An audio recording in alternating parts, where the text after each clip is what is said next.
Phoebe and her best friend Clara were standing in a long line to visit a famous museum in Paris. They chatted excitedly about the art they were about to see, trying to ignore the heat and the slow moving queue.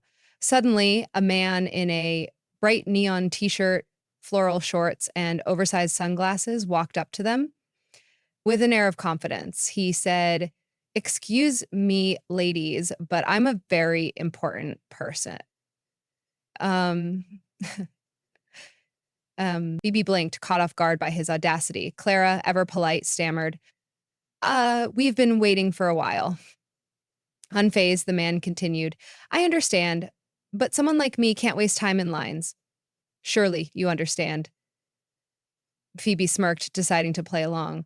"Oh, of course, Mr. President. Please, go ahead. Clara and I are VIPs too, but we wouldn't dare stand in your way." Phoebe blinked, cut off guard by his audacity. "Clearly, go ahead. Clara and I are VIPs too, but we wouldn't dare stand in your way." "Thank you," he said, and with an air of superiority, he strutted past them toward a staff-only door.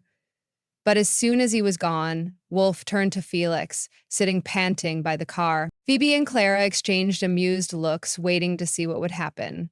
Moments later, the man reappeared, looking thoroughly deflated, as two security guards ushered him back to the main line. He muttered something about terrible service as he passed by Phoebe and Clara, who struggled to contain their laughter. "I guess even VIPs have to wait sometimes," Phoebe quipped, loud enough for him to hear. The man ignored her, furiously tapping on his phone. By the time the girls entered the museum, they were still laughing about their encounter with the very important person. Kai lived in a small apartment complex where her neighbor, Aunt Michelle, was notorious for her bold and shameless requests. One day, as Kai was heading out, Aunt Michelle called out to her from the hallway. "Kai, dear," she said with a sugary smile, "you're going to the store, right? Could you grab me a few things?" "I'll pay you back later." Kai hesitated, but eventually agreed, jotting down a short list of items Aunt Michelle wanted. At the store, Kai made sure to pick everything on the list and brought it back to her neighbor. Later that evening, Kai knocked on Aunt Michelle's door to drop off the groceries and collect the money. Aunt Michelle glanced at the receipt and frowned deeply. "Oh my!" she exclaimed, raising an eyebrow. "Why is it so expensive? You should have bought items on sale. Don't you have any discount cards or coupons?" Kai stared at her in disbelief for a moment, then smiled sweetly and replied, "Aunt Michelle, the next discount you'll get is on your apartment. 100% off for relocation to another galaxy." Aunt Michelle's jaw dropped, and she muttered something about ungrateful youth before slamming the door. From that day on, she never asked Kai for shopping favors again. Sophie had been working at her company for a while, and one colleague, Alex, was the epitome of arrogance. He always took credit for others' ideas and acted like he was the star employee despite doing little actual work.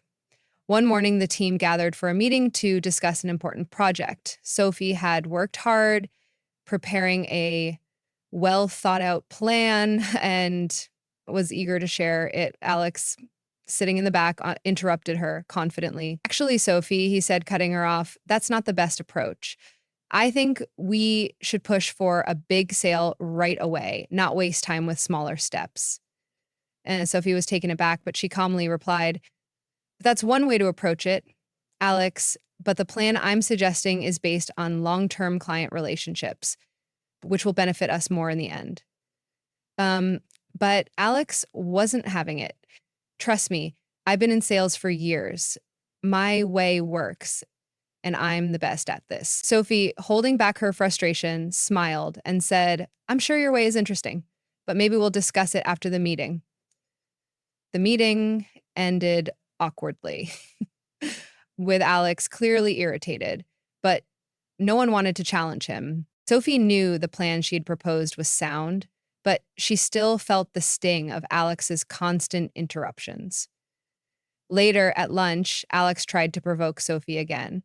You know, Sophie, I've already been talking to a few clients. They're all on board with my approach. You might want to take some notes. Um, Sophie, staying calm, replied, I'm sure your plan is great, Alex, but maybe you should focus on your own work for now. The next few days were intense as the team moved forward with the project. Despite Alex's undermining, Sophie stayed confident in her strategy.